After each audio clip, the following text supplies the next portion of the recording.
É isso aí, pessoal. Hoje é sexta-feira, estamos no ar com o Manhã no Ar dessa sexta-feira, viu? Dia 6 de novembro, 6 horas e 9 minutos. E você pode interagir com a gente sempre por meio do nosso WhatsApp, 992912167. Esse é o número de telefone pelo qual você fala diretamente pelo WhatsApp, tá? Com a nossa equipe de produção. Dá para colocar a nossa página, a página do Manhã no Ar no Facebook, exatamente. A nossa página do Facebook, nela você também pode interagir com a gente. Vai lá, deixa o teu comentário sobre os assuntos que a gente vai tratar aqui. Por exemplo, hoje nós deveremos falar sobre a aprovação do fundo eleitoral para as eleições do ano que vem.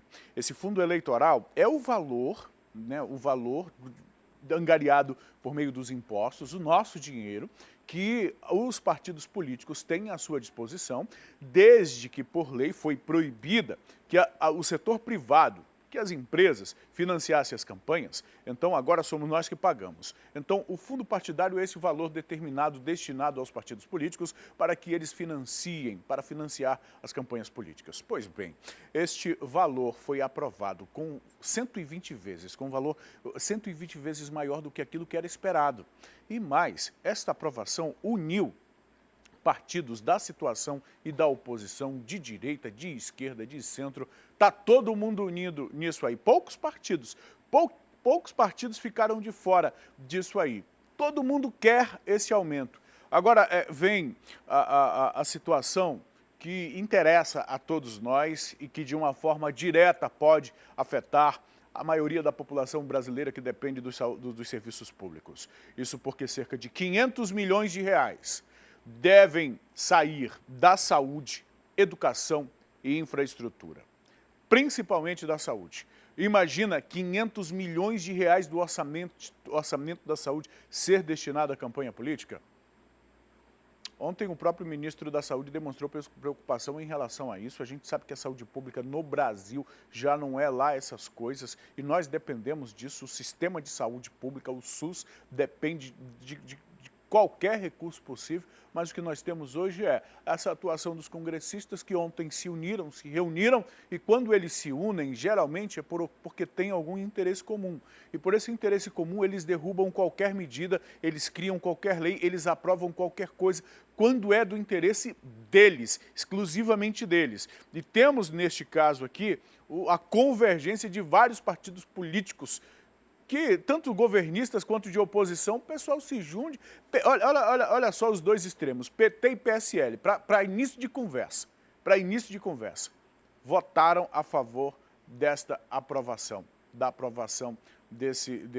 Então não teve essa disputa, não teve polarização, não teve a briga ideológica, não teve nada. Estava todo mundo de comum acordo, todo mundo concordou e a saúde vai perder 500 milhões de reais para a eleição do ano que vem. A gente vai explicar isso daqui a pouco, vamos trazer inclusive o posicionamento de alguns parlamentares, de uns que diziam que eram contra, mas acabaram votando a favor e depois tentaram se explicar. A gente traz as informações sobre isso daqui a pouquinho, viu? A gente também vai falar hoje sobre a cidade de Maués, que com apenas 15 policiais militares para atender os 62 mil habitantes, a prefeitura declarou situação de emergência na área de segurança pública. Nós temos visto isto lá em Maués, depois que acompanhamos as fugas durante essa semana. Na segunda-feira fugiram 8 detentos, 8 internos do presídio local e na terça-feira mais 2 tentaram fugir. E por que isso tem a ver com a segurança pública? Porque a segurança do presídio também é feita por policiais militares. E aí, enfim, a situação lá em Maués está complicada. Nós temos um quadro na Polícia Militar que está aguardando já há algum tempo a realização de concursos públicos. Muitos policiais já se aposentaram. Há policiais, é só você perguntar de qualquer policial, um conhecido seu, pergunta como é a escala de trabalho dele. Qual é o tempo, o período que ele está trabalhando aí? Como ele está tirando plantão, de que forma? Você vai ver como os nossos policiais estão sobrecarregados e não há quadro suficiente. Nos postos de fiscalização, por exemplo, não há mais policiais. Ali no Cidade de Deus, por exemplo, nas proximidades da Reserva Adolfo Fudu, que tem lá na rotatória, tinha, né, um posto policial fechado. Sabe por quê? Porque os policiais precisam estar fazendo o policiamento ostensivo, precisam estar nas ruas, se locomovendo. Não dá para deixar policiais parados enquanto as ruas ficam sem policiamento. E na cidade de Maués, portanto, está decretada situação de emergência por conta da situação da segurança. 15 policiais para 60 mil pessoas. É um negócio complicado, a gente vai falar sobre isso. Assim como vamos falar também dos contratos temporários que a Suzan anunciou que deverá fazer, que deverá contratar técnicos de enfermagem para atuar nessa área. A gente sabe que essa medida sai depois que a Assembleia aprovou a contratação de funcionários temporários pelo período de 8 anos. É uma medida, uma proposta do governo aprovado pelos deputados estaduais com a intenção justamente de acabar ou de mudar essa realidade, essa relação com as empresas terceirizadas que lá na ponta tem prejudicado o trabalhador que fica com salário atrasado. E o que é dito para o trabalhador é do governo. O governo diz que paga, as empresas dizem que o governo não paga. E lá na ponta, a quem interessa é o profissional da saúde que precisa receber o salário e acaba não recebendo e por isso se manifesta, faz manifestação, para de prestar o serviço e na ponta quem sofre, meus amigos, são os trabalhadores. Ontem, inclusive, eu falava isso no Alô Amazonas, numa participação que tive. Por mais que seja uma cirurgia de alta complexidade, um atendimento de alta complexidade, que precise da participação, da atuação de um médico especialista, de um cirurgião, por exemplo, de uma área muito específica. Depois do procedimento, quem vai salvaguardar a vida do paciente são os enfermeiros e os técnicos de enfermagem. Porque são eles quem acompanham depois os sinais vitais, são eles que dão a medicação correta no horário certo, são eles que acompanham os pacientes. Sem o trabalho da equipe técnica na área de saúde, não há atendimento. Não há atendimento. Nós vamos acompanhar este caso também. A Suzan anunciou que vai contratar esses 3.500 profissionais e a gente espera que isso seja suficiente e, se não for, que seja tomada uma outra atitude para que o nosso sistema de saúde seja atendido da melhor maneira possível. E olha, lá no município de Manacapuru, um adolescente de 17 anos foi apreendido, suspeito de matar um homem a facadas. Quem vai trazer os detalhes deste caso é a repórter Meixa Piama, que já está aqui posicionada para falar com a gente ao vivo. Meixa Piama, muito bom dia para você. Qual foi a motivação, o motivo que está por trás deste homicídio, Mei? Pois é, Manuel, bom dia para você, bom dia a todos que estão acompanhando o Manhã no Ar desta sexta-feira. Esse adolescente foi apreendido na tarde desta terça-feira. Ele é suspeito de matar um outro jovem de 18 anos, identificado como Elielson Araújo. Segundo informações da polícia, esse crime aconteceu no dia 29 de setembro, no município de Manacapuru, na casa do adolescente de 17 anos, no bairro Vale Verde, ali no município. No dia do crime, essa vítima, o Elielson Araújo, teria ido até a casa do adolescente para cobrar uma dívida. Foi quando ele já foi surpreendido por esse adolescente de 17 anos que desferiu vários golpes de facão que foram fatais nessa vítima que morreu ali no local. Depois disso, a polícia começou a investigar e constatou que esse adolescente já tinha passagens pela polícia, pelos crimes de tráfico de drogas e também roubo. Foi quando a polícia solicitou a busca e apreensão desse adolescente. Só que durante a busca desse adolescente, ele já não estava mais no município de Manacapuru. Ele havia vindo aqui para a capital amazonense e chegando aqui, ele com medo, ele acabou se entregando em uma guarnição da Polícia Militar, confessando o crime. Foi quando os policiais encaminharam esse adolescente de 17 anos para a DEAI, que é a Delegacia Especializada em Apuração de Atos Infracionais, ali na Estrada dos Franceses, zona centro-oeste de Manaus, para todos os procedimentos legais, onde esse adolescente já ficou apreendido e vai responder por ato infracional análogo ao crime de homicídio. E nesta quarta-feira, Manuel, ele já foi transferido para uma unidade de internação provisória ali na Avenida Desembargador João Machado, também na zona centro-oeste de Manaus, onde vai ficar apreendido e à disposição da Justiça. Eu volto com você, Manuel. É uma situação complicada. A internação de um adolescente ocorre pelo período máximo de 3 anos, é quando essa medida socioeducativa pode ocorrer ou pode durar. E a direção está me lembrando aqui, a produção, meio que Quem denunciou esse adolescente foi a própria mãe, né? Infelizmente já esteve lá, agora está de volta, começando essa vida de crimes. Meixa Piama, até daqui a pouco a gente volta a conversar. Aqui no estúdio eu continuo com os casos de polícia. Um homem de 34 anos, identificado como Francisco Veloso Barbosa, foi morto a tiros ontem à noite no bairro Colônia Santo Antônio. Isso é na zona norte de Manaus. Nós temos uma reportagem. Francisco Barbosa, de 34 anos, foi executado na noite desta quinta-feira aqui no bairro Colônia Santo Antônio, mais especificamente na Rua da União, na zona norte de Manaus. De acordo com as informações repassadas pelos policiais militares da 18ª Companhia Interativa Comunitária, o Francisco estava passando aqui por esta rua quando dois homens a pé e encapuzados saíram daquele beco. Eles vieram em direção ao Francisco e, com pistola .40, realizaram diversos disparos. Segundo o SAMU, pelo menos 3 desses disparos atingiram a cabeça do homem. O Serviço de Atendimento Móvel de Urgência atestou o óbito, a morte deste homem, que, segundo a polícia, tem 2 passagens pela polícia. Uma delas seria por receptação. Agora, os moradores aqui da região ficam aí em torno do corpo olhando e aguardam a chegada dos peritos do Departamento de Polícia Técnico-Científica, que vai dar início aos primeiros trabalhos de perícia para tentar identificar quantos disparos de fato atingiram o Francisco.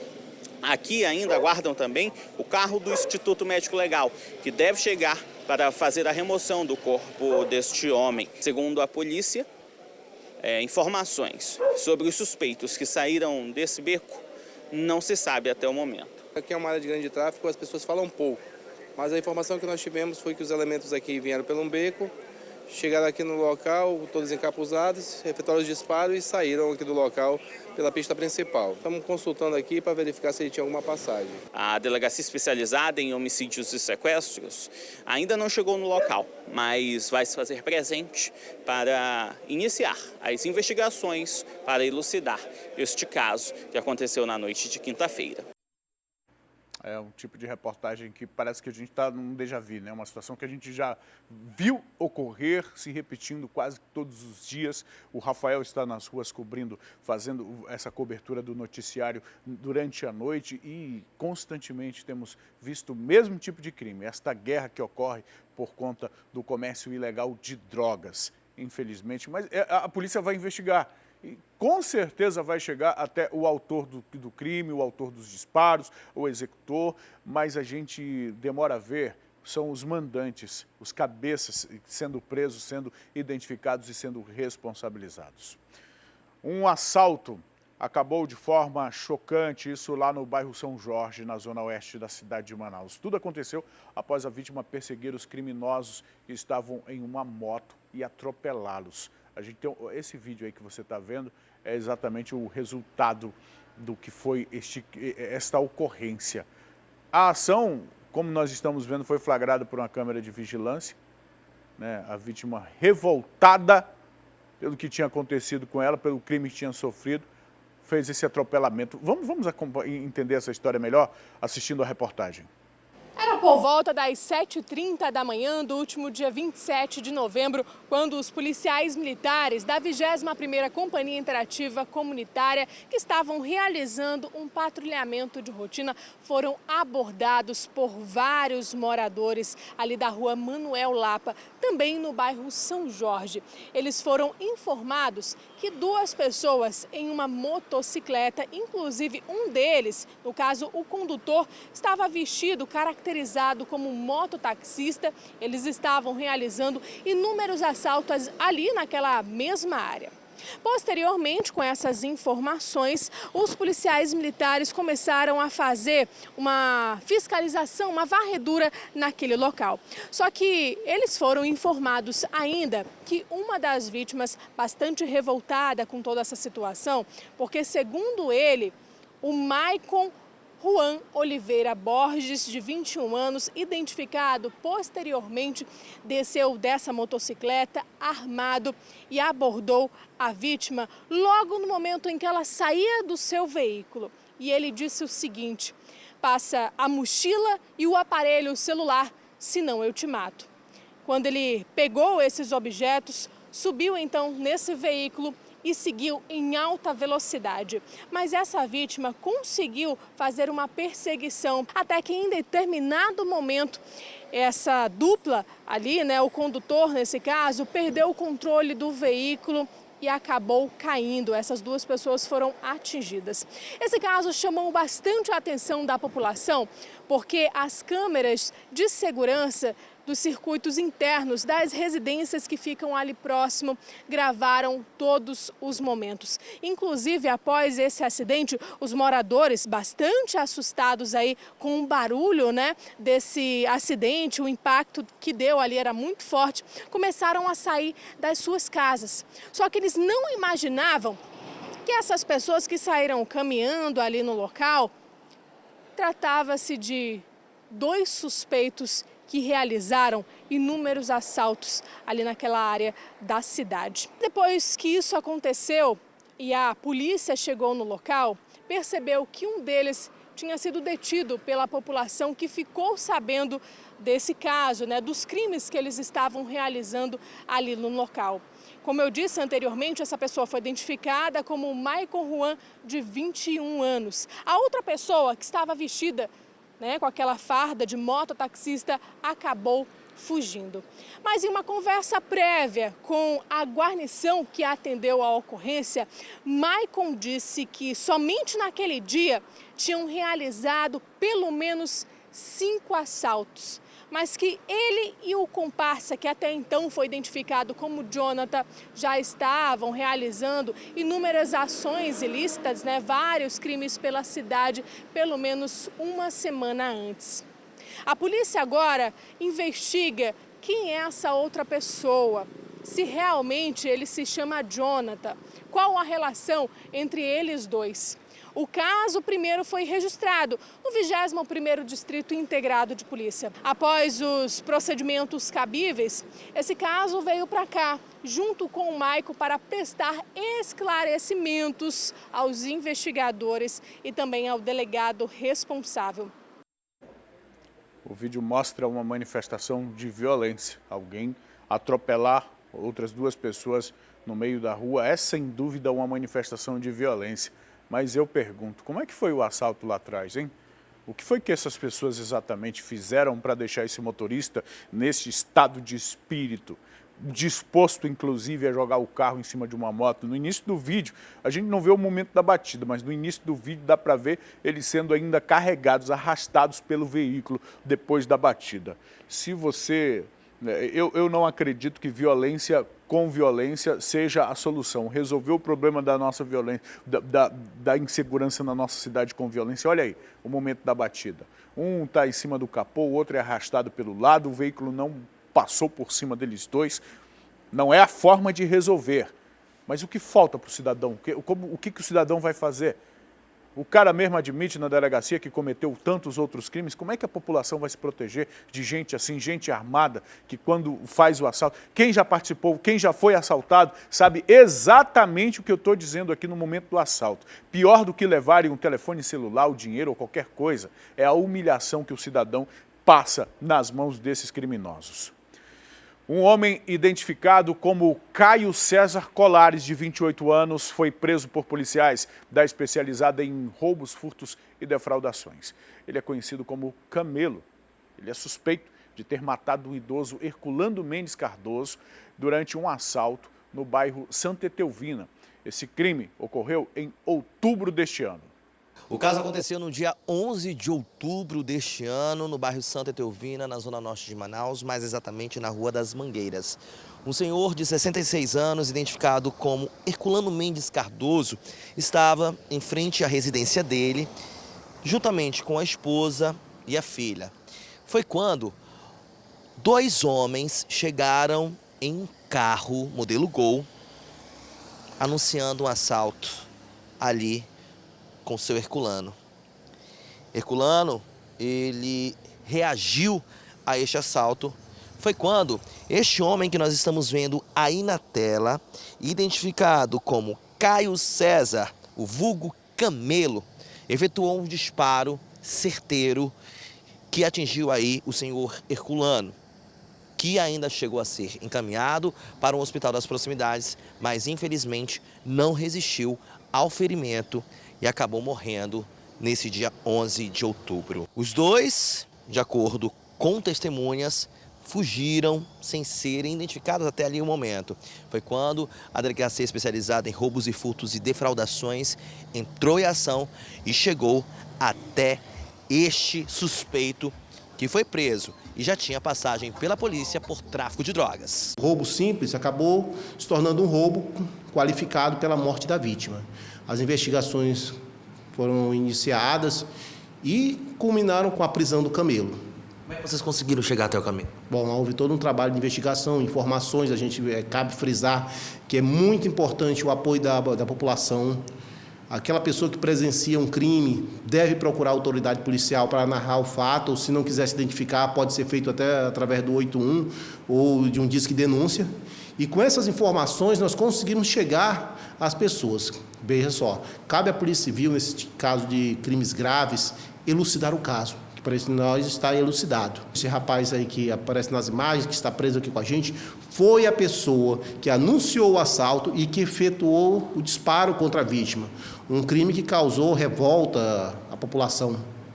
Agora, doutor, existe uma outra pessoa que esteja envolvida nesse crime? Como é que a polícia está trabalhando aí na investigação ainda sobre esse caso? Sim, existe outra pessoa e as investigações prosseguem. O que acontece com o Camelo? Bom, agora ele será submetido a uma audiência de custódia por causa do cumprimento do mandado de prisão preventiva e volta ao presídio para cumprir sua pena. Nós esperamos que ele fique assim, e é bom mencionar que se outras pessoas foram vítimas dele nesse dia ou nos dias subsequentes, afinal ele trazia uma arma de fogo e era imbuído da vontade de praticar crimes. Se alguém foi vítima dele, procure uma delegacia, já que ele está identificado, o rosto dele está aparecendo, procure uma delegacia e narre o fato, para que ele responda na medida das ações dele. Inclusive, ele já tinha passagem pela polícia, né? Sim, tinha passagem por tráfico de droga, por outros crimes. E nosso papel aqui é coibir esse tipo de crime, mantendo essas pessoas que não têm uma conduta razoável perante a sociedade, que fiquem presas e distantes das pessoas comuns. Funcionários e clientes de um mercadinho no bairro Aleixo passaram por momentos de terror durante um assalto. A ação dos dois criminosos armados com uma arma de fogo e uma faca foi registrada por uma câmera de vigilância. Essas imagens que vocês estão vendo aí no estabelecimento. Veja, todo mundo obrigado a deitar no chão, ouvindo gritos e tendo seus objetos, carteiras, sendo revistados pelos criminosos. Um deles armados com a arma de fogo, né? E o outro com uma faca. Olha o tamanho da faca na mão do cara, ainda agora apareceu ali a faca. Nós temos uma reportagem sobre este caso, vamos entender melhor essa história. A partir de agora, você acompanha imagens fortes. Funcionários de um mercadinho são feitos refém durante um assalto à mão armada. Sob ameaças de morte, eles ficam deitados enquanto os bandidos fazem a limpa no estabelecimento. Os criminosos aparecem na imagem, um de blusa branca com uma faca e o outro de boné e bermuda, apontando a arma para as vítimas. A nossa equipe de reportagens veio até o exato local onde esse assalto aconteceu. Um mercadinho situado aqui na rua Gabriel Gonçalves, no bairro Aleixo, zona centro-sul de Manaus. Este espaço foi justamente aonde os funcionários vítimas aí dessa situação foram rendidos e passaram momentos aterrorizantes. O que você de casa não conseguiu acompanhar nas imagens foi que aqui atrás da loja, olha só, bem aqui nos fundos, tinha um outro funcionário, o açougueiro. Ele também foi rendido pelos criminosos. Na hora que os bandidos chegaram, ele estava por trás do balcão. Já era por volta de 7 da noite, então o estabelecimento já estava prestes a fechar. Ele estava preparando as coisas para o dia seguinte, quando o bandido veio, apontou a arma de fogo e ele também foi rendido por esses criminosos. Logo em seguida, o bandido voltou aqui exatamente por esse corredor que a gente está passando e foi justamente em direção ao caixa. Essa parte vocês já conseguem ver aí nas filmagens, em que ele rende, né, as pessoas que estão no chão, pega o celular de algumas pessoas, chega até a chutar um dos reféns e logo em seguida ele vem aqui em direção ao caixa.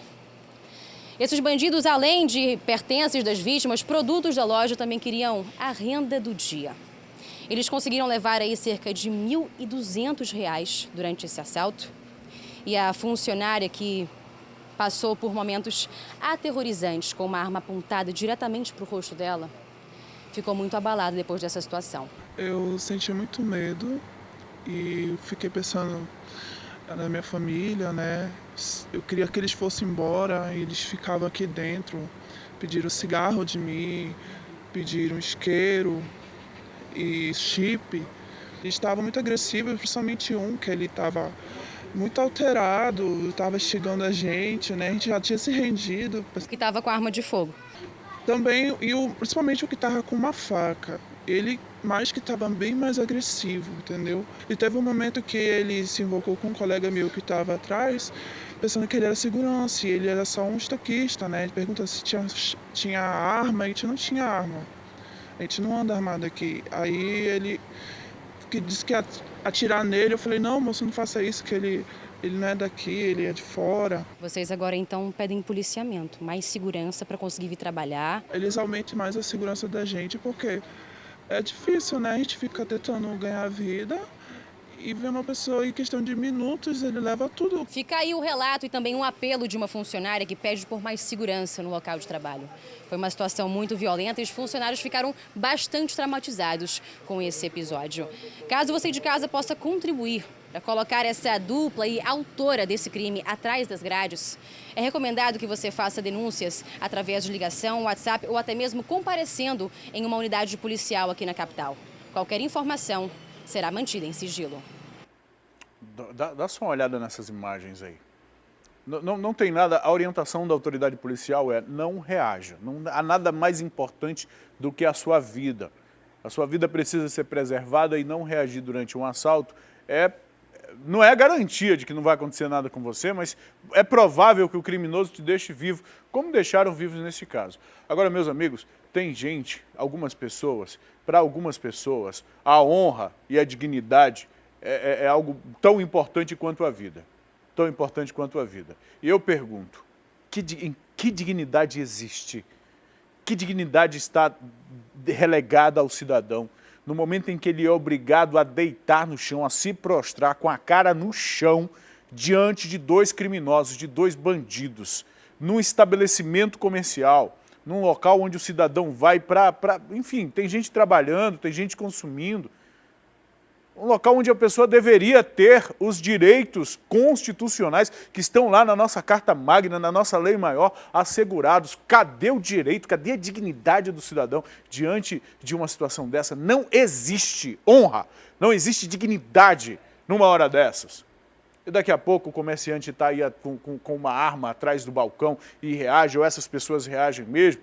A gente vai noticiar que houve uma reação, ou daqui a pouco a gente mostra imagem como na reportagem anterior, de alguém que foi vítima de um crime como esse aqui, e sai atropelando gente no meio da rua. É esse tipo de reação, enquanto essa manifestação de violência, os criminosos estiverem agindo desta forma e tratando pessoas, olha só, de cara, no chão, prostrado diante de bandidos e de criminosos.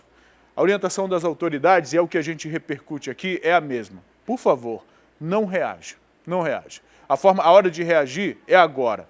Você que está assistindo em casa, falando com quem já foi assaltado, que já teve familiares assaltados, passaram por uma situação dessa. Você conhece esses marginais, esses criminosos? Se você conhece, eu estou falando assim porque aqui eu estou mostrando, eu não sei quem são essas pessoas não sei quem é esse cabra não, nem quem é o outro. Mas aqui é o registro de um crime, é o flagrante de um crime. Quem comete crime é bandido, é criminoso. Portanto, se você conhece, denuncia para a polícia.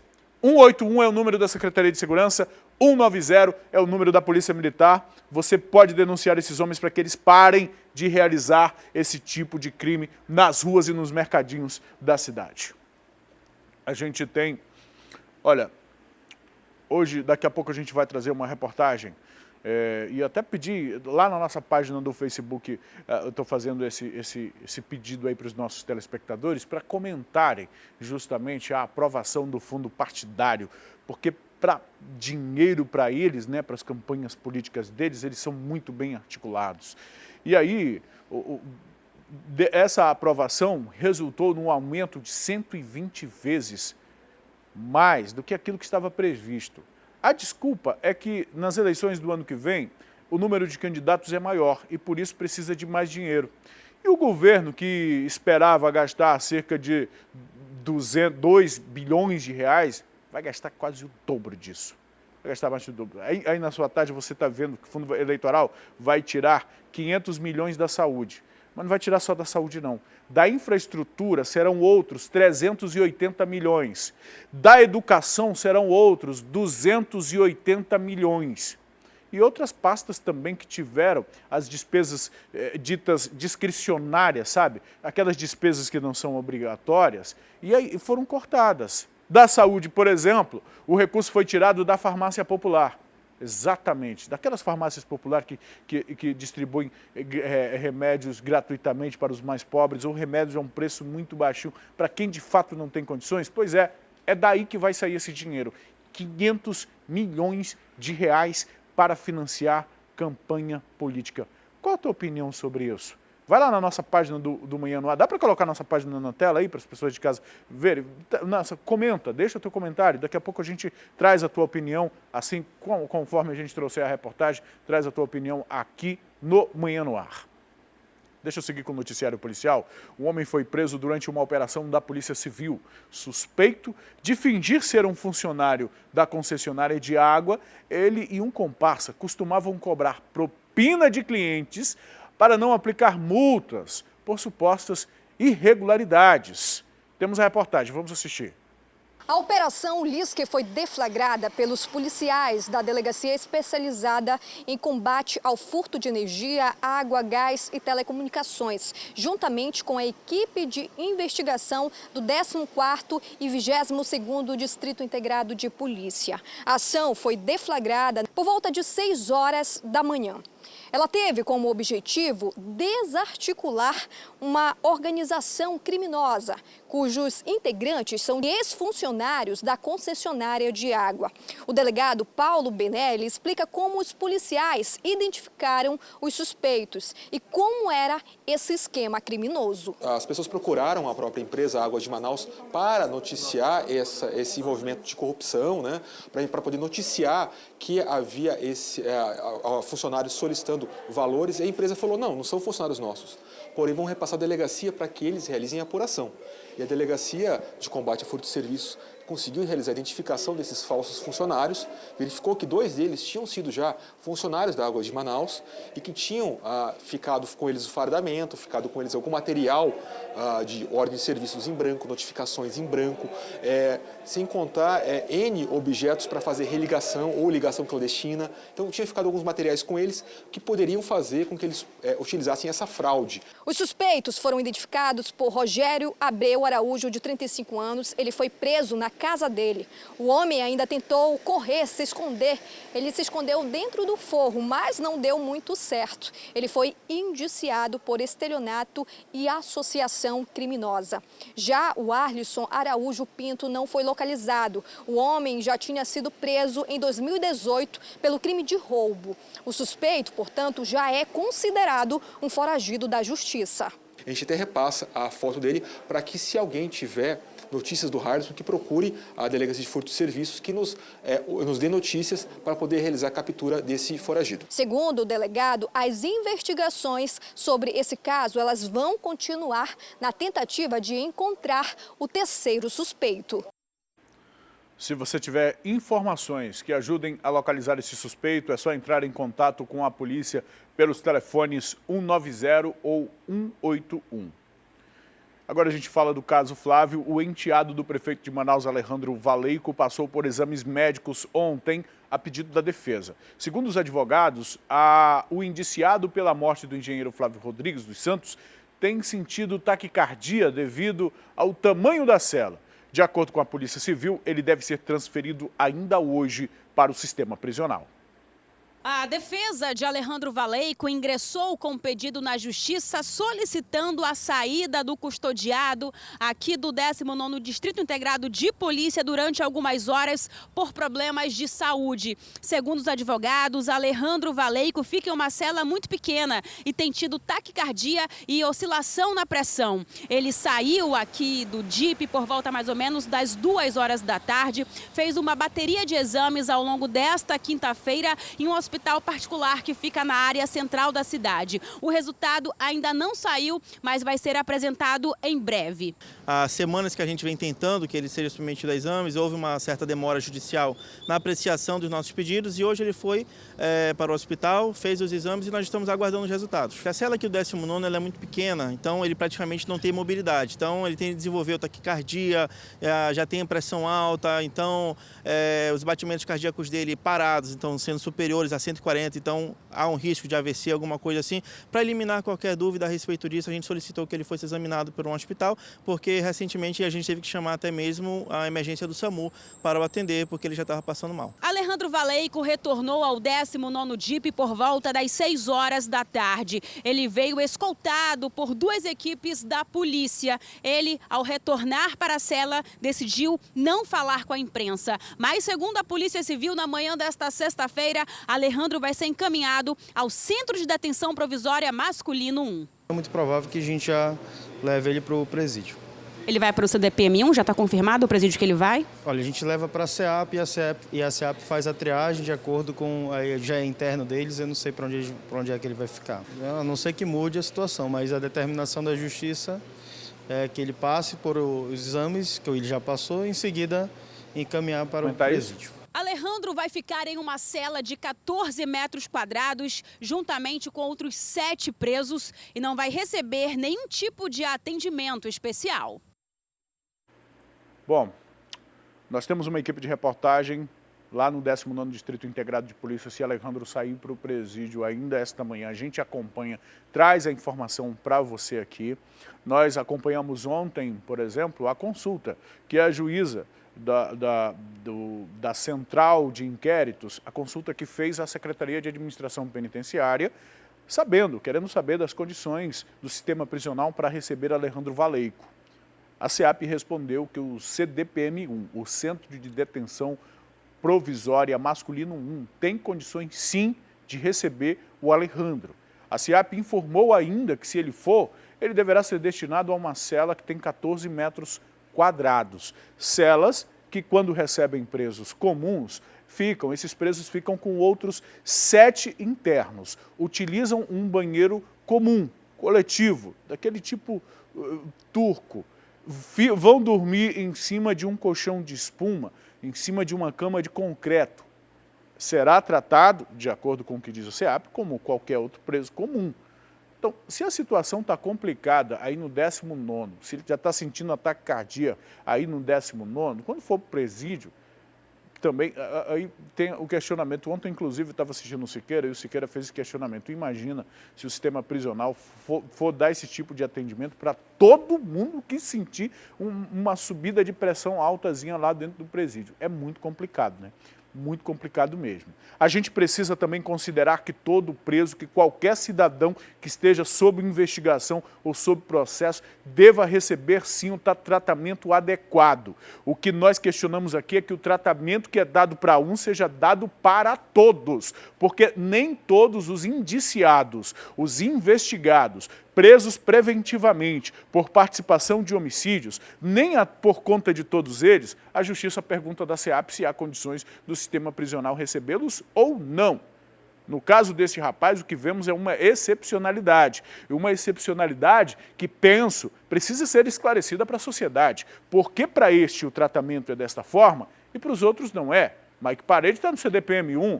E está lá, se eu não me engano, a pedido, inclusive, da própria defesa. Não há problema nenhum dele estar lá. O nosso sistema prisional já recebeu ex-governadores, já recebeu ex-secretários de Estado, já recebeu autoridades, empresários, todo mundo já esteve preso no sistema penitenciário amazonense. Qual a diferença desse rapaz para os demais investigados, condenados, seja lá o que for?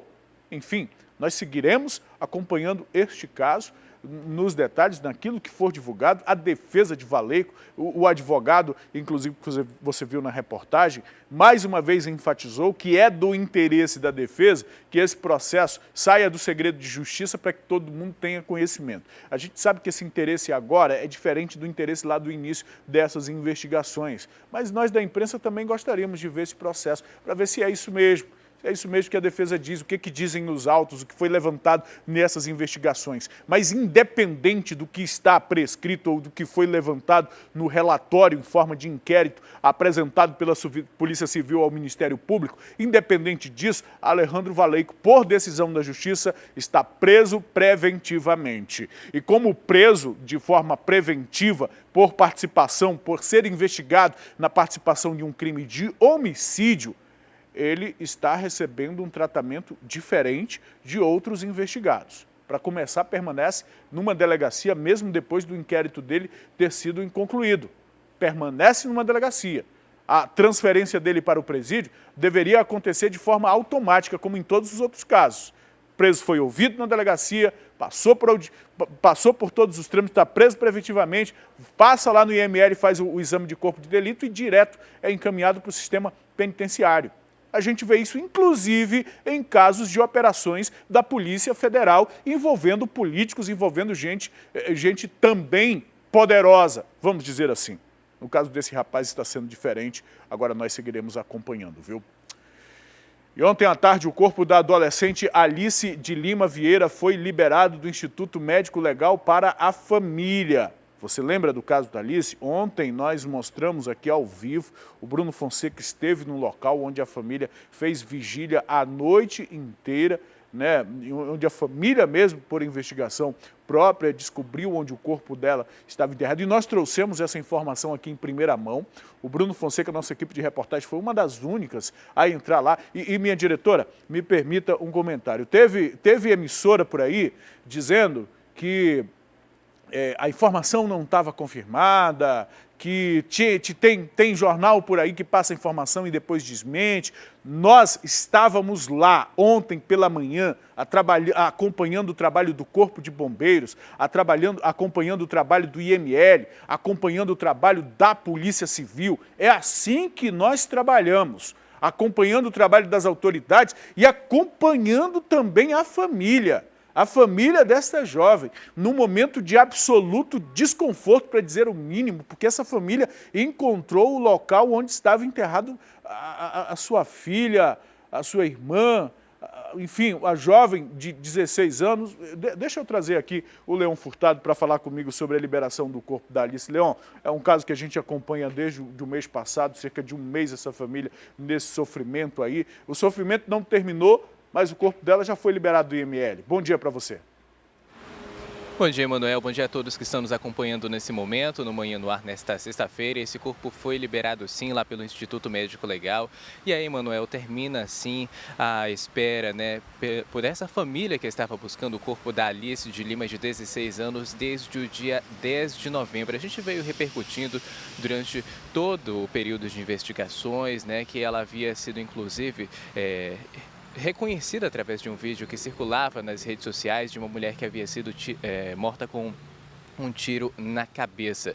E aí, Emanuel, esse corpo da Alice foi encontrado dentro de uma área de mata fechada. Inclusive, o Corpo de Bombeiros chegou a relatar que percorreu 300 metros ali de área fechada para poder chegar ao local e retirar o corpo dessa jovem de 16 anos. Ela foi encontrada lá no bairro Tarumã, nas proximidades do Igarapé do Poção. Isso, a família continuava essas buscas, né? Vinha recebendo diversas ligações anônimas de pessoas aqui de Manaus, informando que um corpo estava lá, inclusive nas proximidades do local onde ela de fato foi encontrada. E aí que duas tias dela acabaram vendo que sim, tinha ali um corpo de uma mulher, e toda a família fez o reconhecimento das vestimentas, dessas roupas que a Alice estava trajando.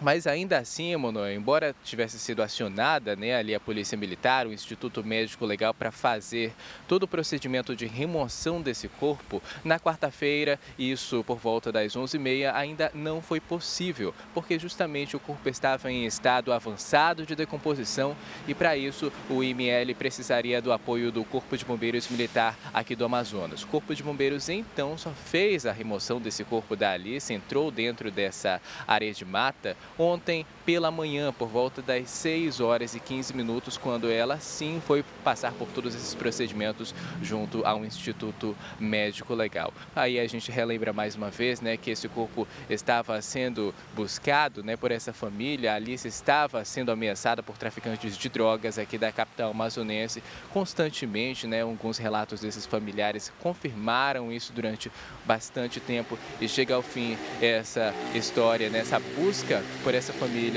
desde o dia 10 de novembro, praticamente um mês, né, Manuel? De volta aí com você no estúdio. Exatamente, é muito sofrimento, independente do que as investigações deverão determinar, se havia mesmo esse envolvimento desta jovem ou não com grupos criminosos, se ela estava sendo perseguida ou não, se ela fazia o que eles chamam na linguagem deles lá de casinha. Eu não entendo direito essa linguagem, Leon, eu sinceramente não entendo, e nem quero entender também como é que é, mas se ela convidava a gente para ser morta em áreas de mata, enfim, a polícia vai investigar isso porque precisa chegar até os autores deste homicídio. A família agora está se despedindo dela, deve fazer o velório e posteriormente o enterro, mas a investigação vai continuar e a gente segue acompanhando.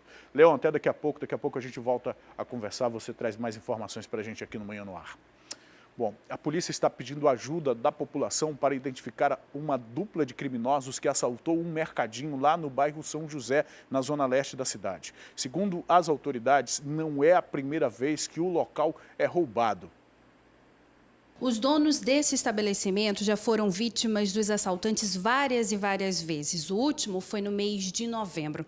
A gente consegue ver na imagem que os dois homens estão em uma motocicleta azul e passam bem em frente a esse mercadinho. Logo em seguida, o suspeito que estava na garupa aparece na porta desse estabelecimento. Ele estava armado e anunciou o assalto. Logo em seguida, ele foi direto ao caixa e rendeu as pessoas que estavam dentro desse ponto comercial. Delegado, o que eles levaram desse mercadinho? Esses dois infratores chegam em uma motocicleta azul, é possível ver o momento que a motocicleta passa, deixa um assaltante, o primeiro que desce em posse da arma de fogo, portando essa arma. Ao avistar que tinha o funcionário, aponta a arma em sua direção, anuncia o assalto e imediatamente a arma é apontada para a pessoa que está no caixa. É anunciado o assalto, né, sempre aterrorizando as pessoas em tom de ameaça, sempre dizendo que ia matar, além de ter anunciado o assalto, ter subtraído uma quantia lá de aproximadamente R$500 da empresa. Ainda é possível observar nas imagens que funcionários e também um cliente que estava no momento foi vítima também desse assalto, ocasião que foi levado uma quantia em valor, que a vítima ainda não compareceu aqui no 9º Distrito Policial, além de ter tido também o celular subtraído. Então, como o delegado mesmo falou, esse estabelecimento já foi alvo de vários assaltos. Os donos vieram registrar o boletim de ocorrência e esses suspeitos foram presos aqui pela equipe do 9º Distrito Integrado de Polícia. Delegado, e agora como é que está essa nova questão desse assalto que aconteceu em novembro? Vocês estão tentando identificar esses dois homens ainda, né? Sim, exatamente. Inclusive é possível perceber nas imagens, as imagens são nítidas, é possível perceber que a placa da motocicleta, né, está nítida, nós já identificamos, trata-se de uma motocicleta que está registrada em nome de uma pessoa jurídica, já identificamos já essa empresa, o proprietário, inclusive, já foi notificado para prestar esclarecimentos a respeito dessa motocicleta, se continua com algum funcionário ou se já foi revendida para terceiros. E nós não temos dúvida que, com o apoio da imprensa, da comunidade, nós iremos identificar esses infratores, representarei pela prisão e eles serão apresentados aqui nesse banner. Agora tem um número, né, delegado, que as pessoas foram vítimas desses homens ou se virem esses homens aí pela rua, qual que é o telefone? É o 99450-9140. 99450-9140. É o telefone direto aqui da nossa equipe de investigação. Bom, quem tiver informações sobre o paradeiro desses dois criminosos já sabe. É só entrar em contato pelo telefone da polícia lá, 9450-9140, como falou pra gente o delegado Pablo Giovanni. É importante que todos possam contribuir, colaborar, principalmente se você souber quem são esses criminosos.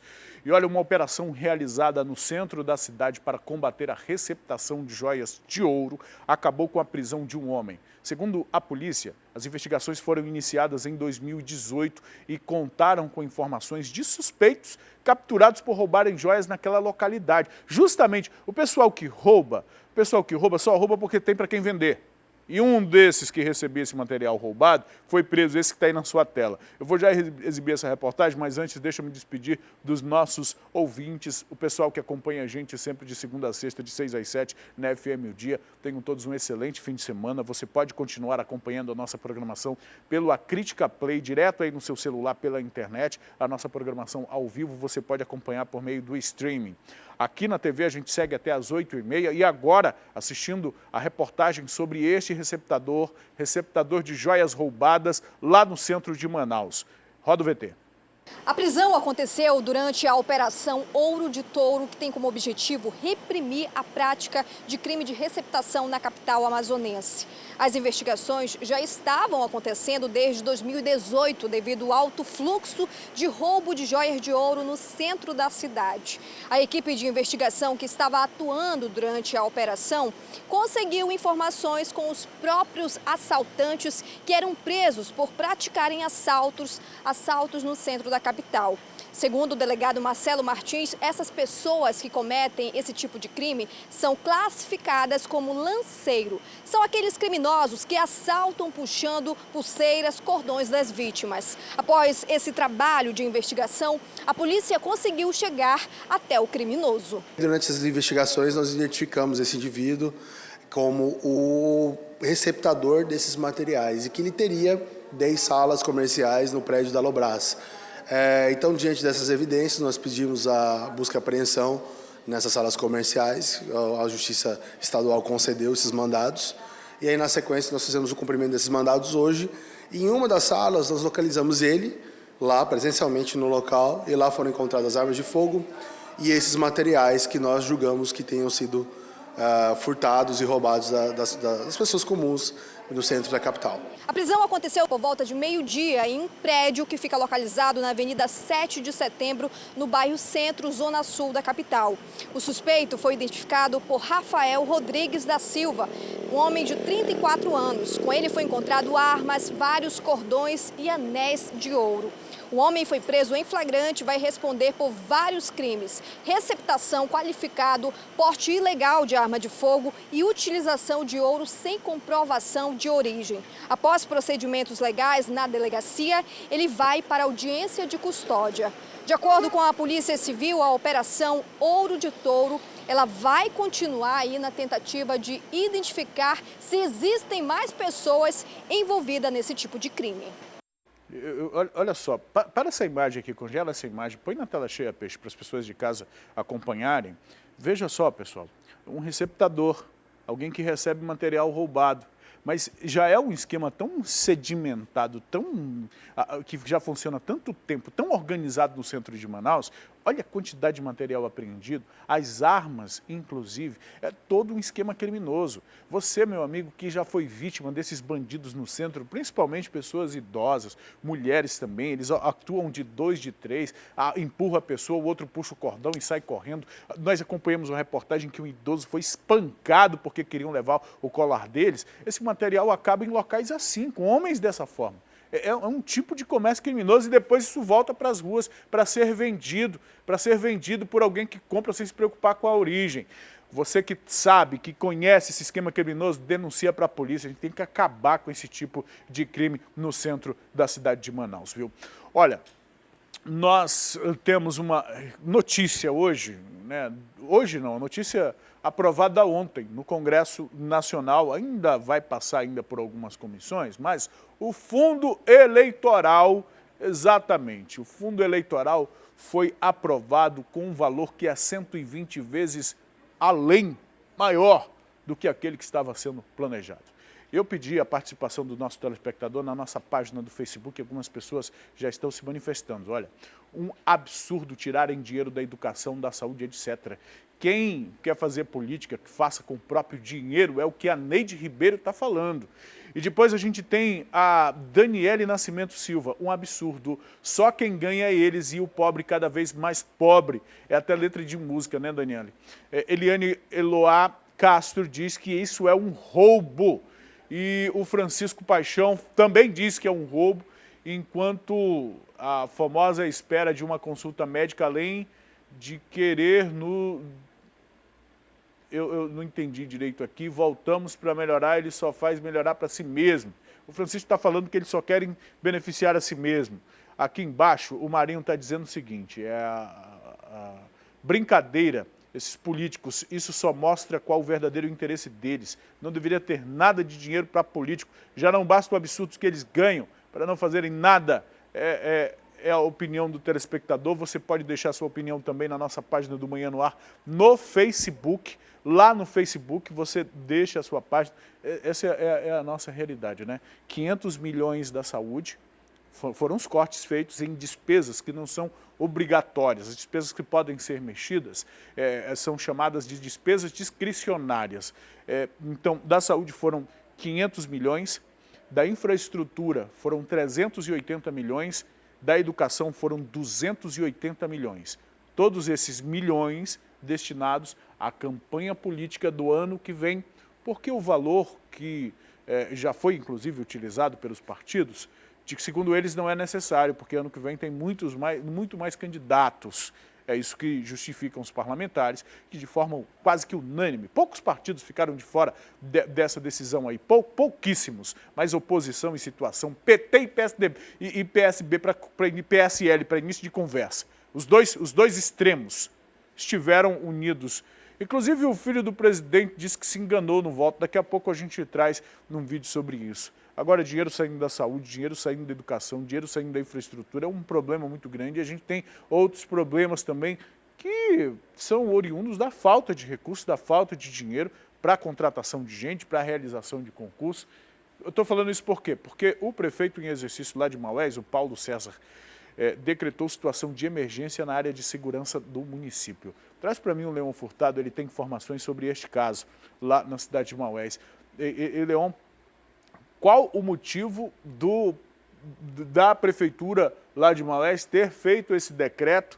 Qual é a realidade da segurança pública lá na cidade? Pois é, Manuel, bom dia novamente a você e a todos que estão nos acompanhando no Manhã no Ar desta sexta-feira.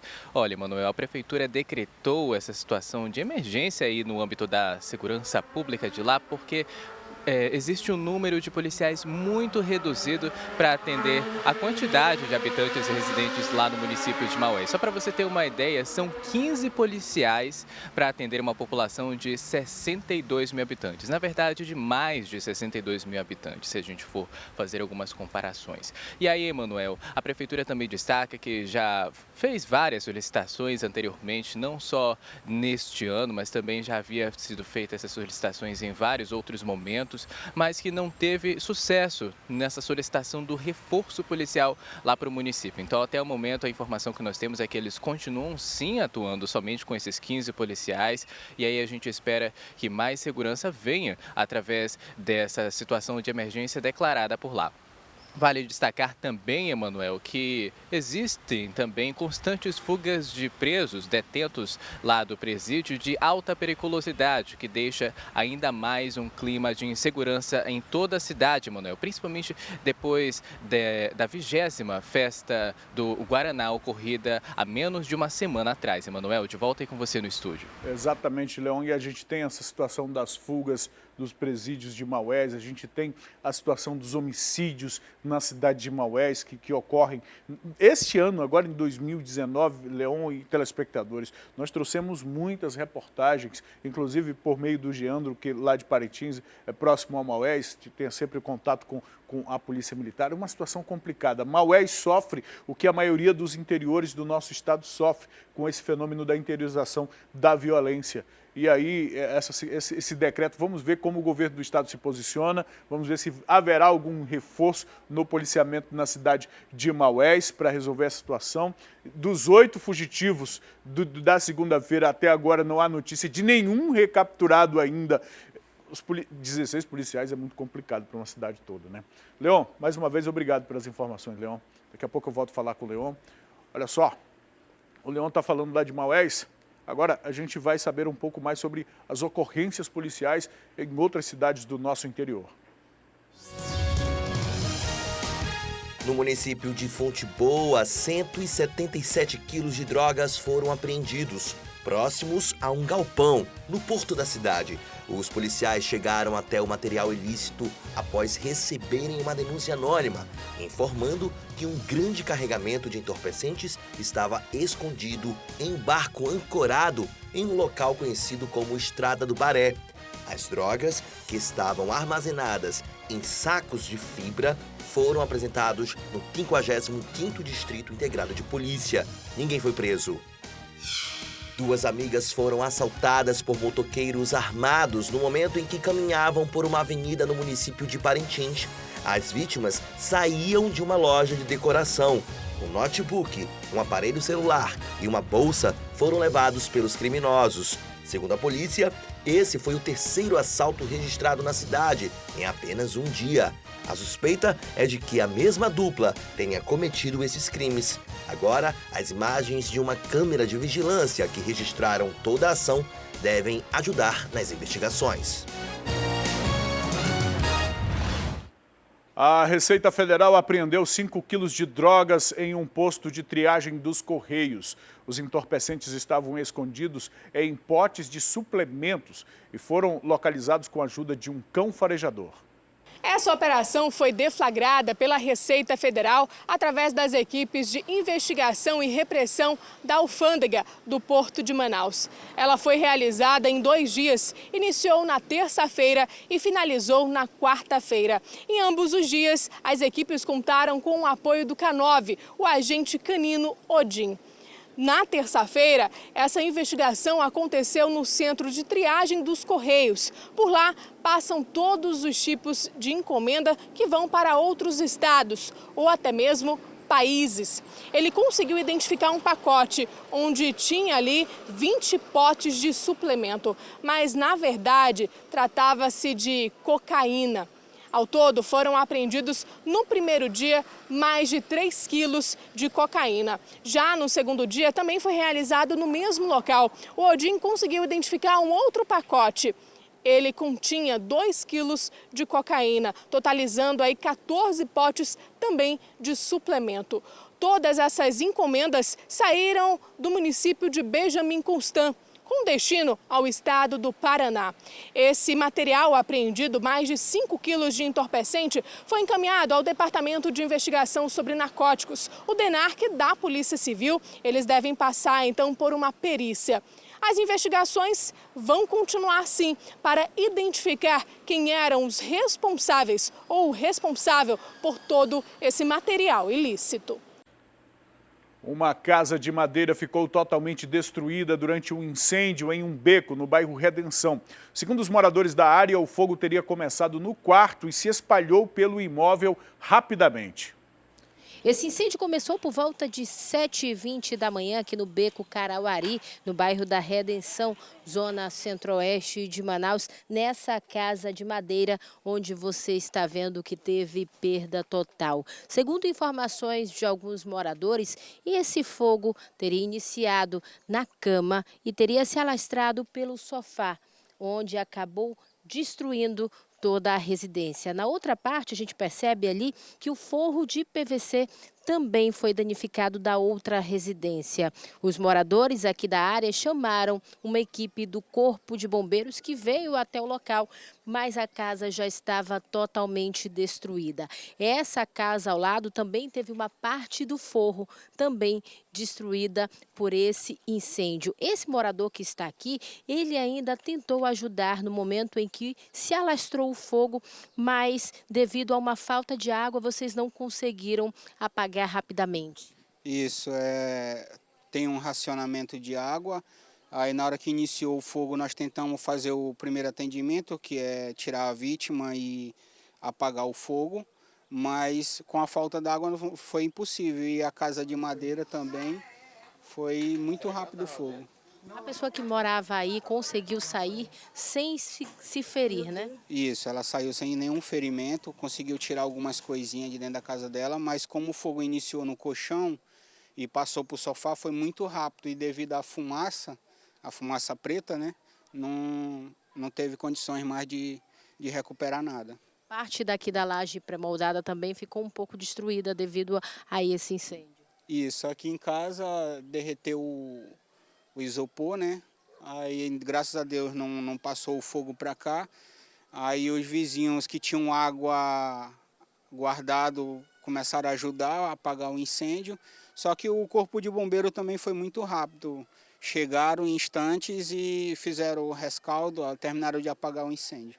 Obrigada pelas informações. Olha, todos os móveis dessa residência, os poucos móveis que tinham dentro da residência ficaram assim, ó, totalmente destruídos. A gente percebe ali que a geladeira teve perda total, assim como a sala de janta e também algumas roupas dessa pessoa que morava nessa residência. Segundo informações, possivelmente de alguns moradores aqui da área, essa proprietária da residência estaria bêbada no momento em que aconteceu esse incêndio. Olha, e por falar em incêndio, nós estamos na época natalina, vendo, já está vindo aí a todo vapor, e a gente vai falar sobre os cuidados com os pisca-piscas de iluminárias. Você sabia que descuidos com a qualidade desses produtos, esses descuidos podem gerar incêndios de grandes proporções? É o que a gente confere agora na reportagem. Para Dona Marinésia, o Natal é a melhor data do ano. O costume de enfeitar a casa vem de família, tradição que ela segue à risca. Nunca foi deixado de fazer a nossa ceia, festa, nunca faltou. Então até hoje eu tenho esse hábito. O cenário é composto por uma grande árvore de Natal, um presépio, enfeites natalinos nas cores vermelha e branca e, claro, muitas luminárias, mais conhecidas como pisca-pisca.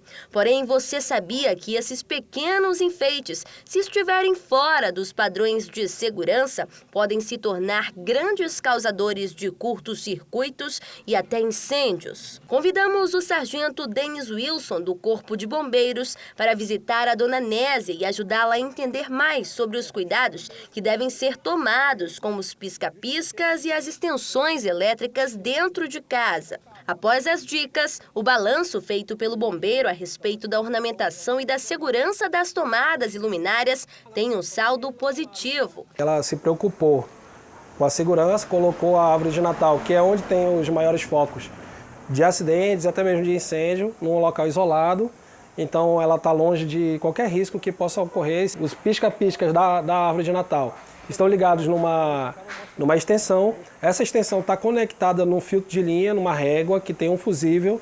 Então é uma medida de segurança que ela se precaveu. Ali no presépio nós vimos, ali também temos uma tomada, uma extensão, ela está ligada diretamente na rede elétrica. E por ela estar na rede elétrica, ela vai estar conectada com o disjuntor do quadro de energia. Se houver algum problema lá, ela tem como desligar diretamente no quadro de energia e aí o problema imediatamente será sanado. Não vai haver risco de choque elétrico, bem como da propagação de um possível incêndio por sobrecarga de energia elétrica. A casa da Dona Nésia agora está segura e pronta para o Natal. Os produtos irregulares normalmente são encontrados aqui, no centro da cidade, em camelôs e lojas de proveniência chinesa. O Instituto de Pesos e Medidas iniciou uma operação chamada Presente Seguro no começo de dezembro. No primeiro dia, mais de 55 comércios foram fiscalizados e mais de 500 produtos irregulares apreendidos. A operação deve continuar até o dia 18 de dezembro, semana que antecede o Natal, tanto na capital quanto na região metropolitana. O pisca-pisca é um material elétrico de baixa tensão, por isso é regulamentado pelo Inmetro. Só pode ser comercializado se atender uma legislação federal. E nós sabemos que Existem muitos produtos irregulares no mercado. Mas quais são as características de um produto irregular? Esse produto ele tem que ostentar a marca do Inmetro na sua embalagem. Isso é uma garantia para o consumidor saber que esse produto passou por teste de qualidade. O material errado ele não pode ter metais ferrosos. O que é isso? Não pode ter ferro na sua composição. E você percebe que isso aqui é um ímã e você tem ferro. O que acontece? Isso aqui provoca superaquecimento na rede. A maioria dos pisca-pisca, nesse período, eles ficam utilizados a noite inteira, ficam ligados a noite inteira. Vai provocar um aquecimento, um curto-circuito e um incêndio. Após estas dicas, ficou mais tranquilo realizar suas compras sem medo de curtos-circuitos ou incêndios. E lembre-se, nem sempre o mais barato é o mais seguro. Aí tem aquele famoso ditado, né, que o barato às vezes sai caro. Olha, tem uma comissão, a Comissão de Seguridade Social e Família da Câmara dos Deputados. Essa comissão aprovou um projeto que prevê a prisão de quem deixar de vacinar a sua criança ou adolescente. É isso mesmo, é isso que os deputados estão querendo, a prisão de quem deixar de vacinar o menino. Traz o Leon Furtado para trazer essas informações para a gente aqui. Leon, é isso mesmo, Leon? Cadeia para quem deixar de vacinar os filhos, é isso que os deputados querem? É isso mesmo, Emanuel. De acordo com esse projeto, pais ou responsáveis de crianças ou adolescentes que se recusarem a levar os filhos para passarem por esse processo de imunização podem pegar aí de 1 mês até 1 ano de prisão ou ainda o pagamento de multa. Isso acontece por conta aí no caso dessa emenda desse projeto que leva em conta o crime de omissão ou oposição à vacinação. Ainda podem ser penalizados também, Emanuel, aquelas pessoas que compartilharem nas redes sociais notícias falsas sobre vacinação ou componentes dos programas das campanhas públicas de imunização, né? Uma situação que foi bastante recorrente nesse ano, principalmente por conta do surto de sarampo. Então, muitas fake news se espalharam, tanto no Facebook quanto também no YouTube, né? Contra esse processo de imunização. Foram vários problemas, inclusive o Ministério da Saúde aponta que grande parte da cobertura vacinal foi afetada por conta desse problema, trazendo novamente esse surto de sarampo. A Organização Mundial da Saúde, inclusive, já se reuniu com esses dois gigantes da tecnologia mundial para tentar verificar uma forma, estudar uma maneira de tentar minimizar esse problema das fake news quanto a esse assunto bastante importante. Manuel, de volta aí com você no estúdio. É importante mesmo, Leon. Algumas doenças dessas são a maneira correta. Vamos falar, por exemplo, do sarampo. A maneira correta de se prevenir o sarampo é a vacinação. Porque justamente alguém infectado, a disseminação da doença ocorre dessa forma, as pessoas desprotegidas. Ontem, por exemplo, aqui, Leon e telespectadores, a gente mostrou o caso daquele professor que morreu com aquele tipo mais grave da catapora, né? Enfim, o sarampo e tantas outras doenças aí, algumas que já foram extintas. O caso do sarampo, ninguém viu um surto há tanto tempo aqui no estado do Amazonas e recentemente a gente teve que enfrentar essa doença e ainda precisamos enfrentar. Vamos seguir acompanhando isso e ver o que vai sair dessa proposta. Mais uma vez, Leon, muito obrigado pela sua participação, até daqui a pouco.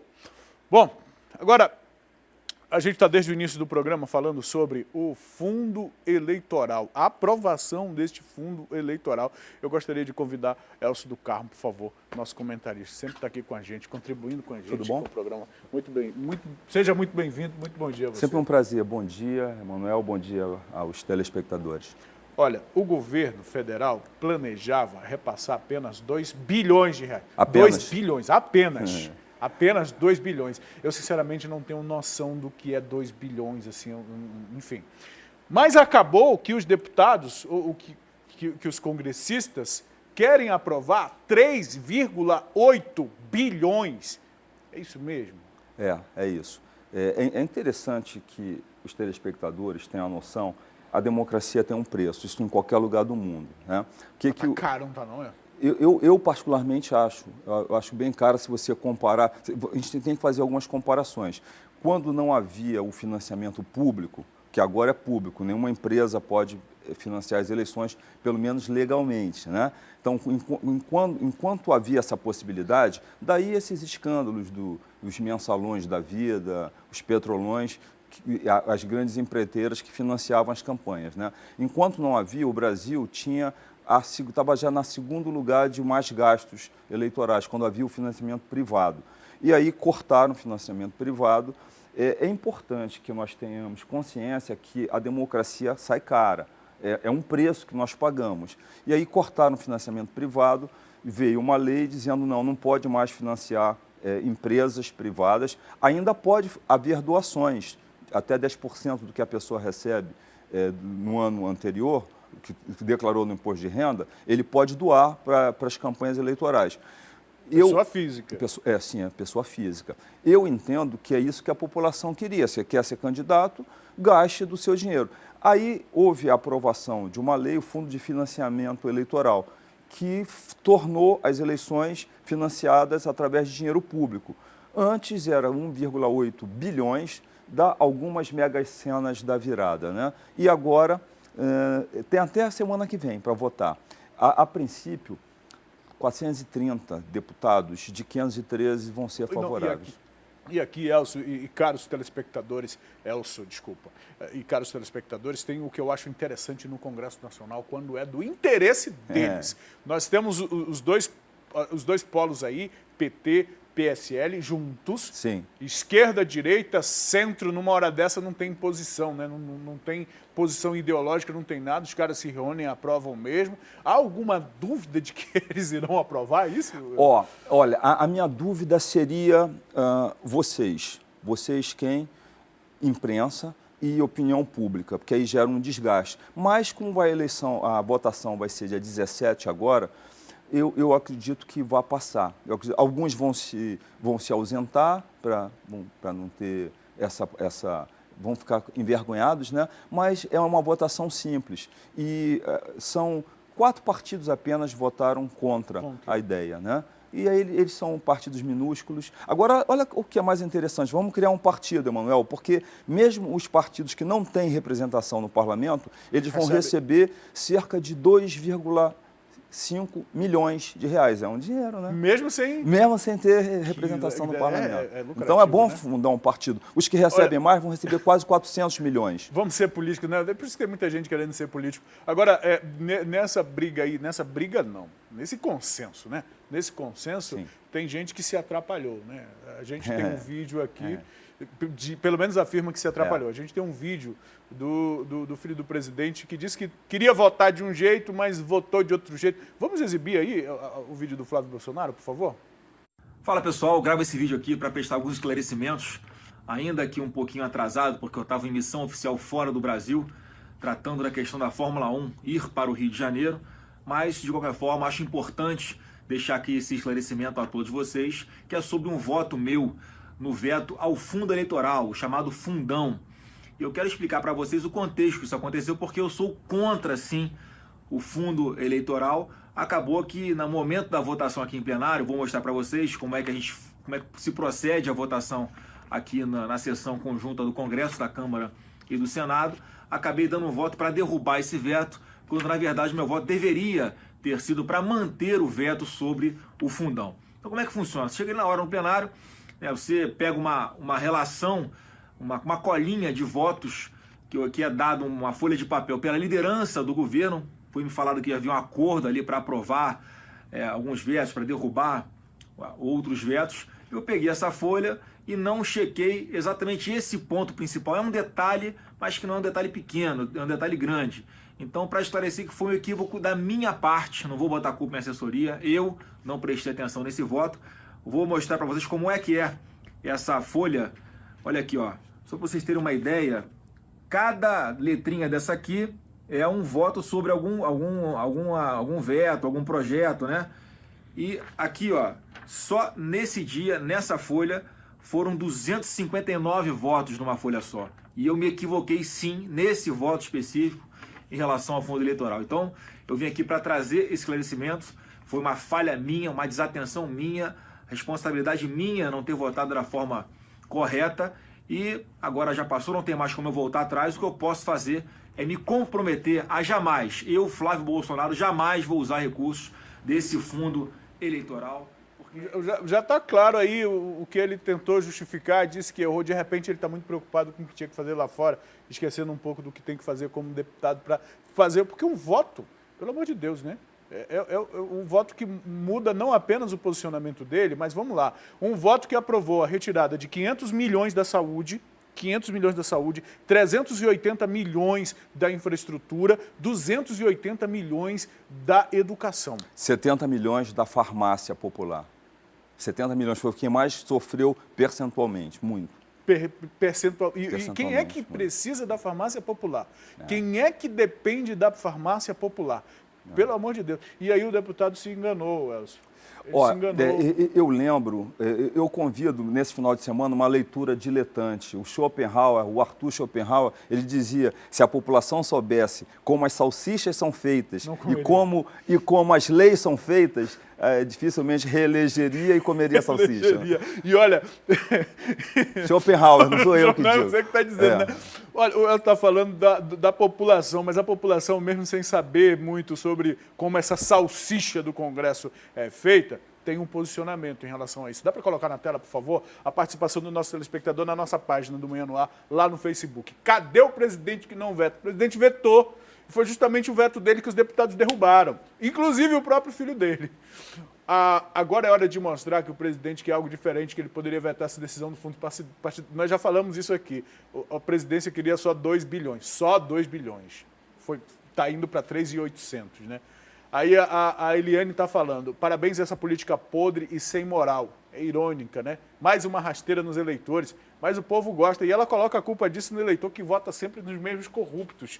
Já houve uma renovação na última eleição, o Elcio é prova disso, ele inclusive acompanha isso de perto, mas podia ter renovado um pouco mais, né? E aí, vamos lá, a Francisca está dizendo que nós, o povo, brigamos por esses políticos. Devemos unir esforço e fazer uma grande manifestação para acabar com os altos salários, auxílio paletó, auxílio rancho, auxílio gasolina e tantos outros auxílios, né? O Otacílio está dizendo que essa prática para desviar dinheiro público, para ostentar sua luxúria, enquanto o povo mendiga nas ruas de Manaus, atrás de emprego, são 250 mil desempregados na nossa capital.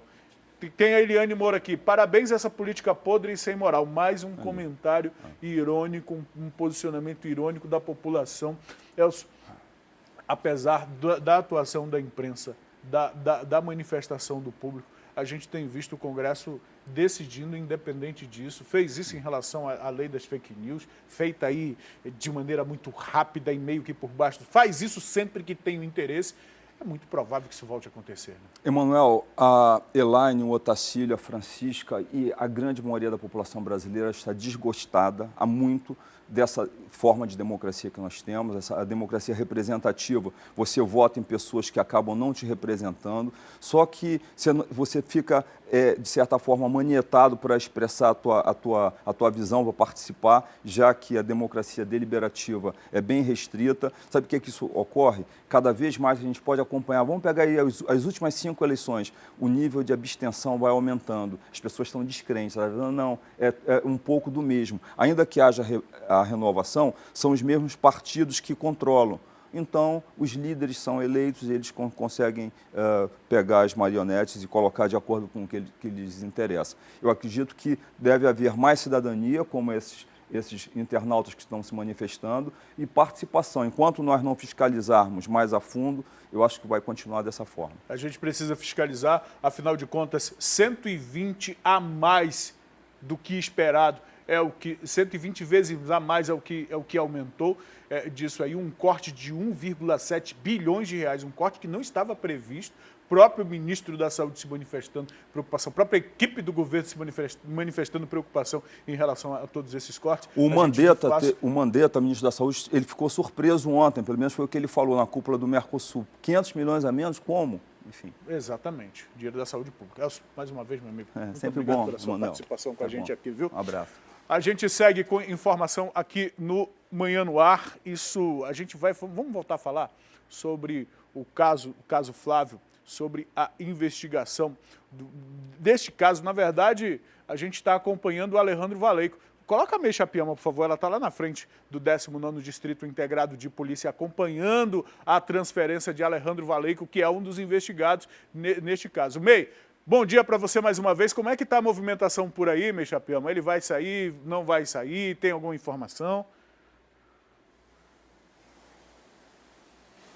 Pois é, Manuel, bom dia para você novamente, bom dia a todos que estão acompanhando o Manhã no Ar desta sexta-feira. Nós estamos aqui no 19º Distrito Integrado de Polícia. A movimentação ainda está tranquila, mas a previsão é que Alejandro Molina Valeico, de 30 anos de idade, seja transferido hoje para o CDPM-1, que fica no quilômetro 8 da BR-174. Ele que é um dos suspeitos de ter participação aí no assassinato do engenheiro Flávio Rodrigues, ocorrido no dia 29 de setembro deste ano, na casa do filho do enteado do prefeito. Essa decisão da transferência, Emanuel, foi expedida pela juíza da Central de Inquéritos, Lina Marie, do Tribunal de Justiça do Amazonas, e confirmada pela SEAP, que é a Secretaria de Administração Penitenciária. Ainda de acordo com a secretaria, Alejandro vai ocupar uma cela de 14 metros quadrados com 7 presos não faccionados, que são presos que não pertencem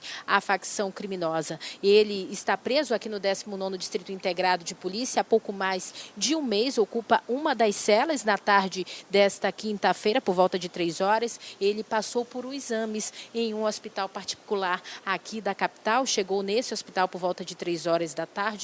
E, segundo informações de alguns funcionários, ele teria passado mal e, por conta disso, ele foi até esse hospital, onde ele apresentou arritmia e também pressão alta. Só que nós tivemos uma outra informação, Emanuel, de que ele ainda está nesse hospital particular realizando exames e, possivelmente, a juíza decidiu que ele fosse transferido para o CDPM-1, mas tudo vai depender desse resultado, desses exames que ele começou a fazer na tarde de ontem, por volta de 3 horas da tarde, e ele foi visto, inclusive foi fotografado em uma cadeira de rodas. Nós estamos aqui no 19º Distrito Integrado de Polícia, acompanhando a transferência de Alejandro Molina Valeico, de 30 anos de idade. Nós estamos aqui no DIP e vamos tentar acompanhar essa transferência de Alejandro até o CDPM-1, que deve ser transferido hoje. Mas todas as informações, Emanuel, a gente vai continuar acompanhando e todas as informações a gente traz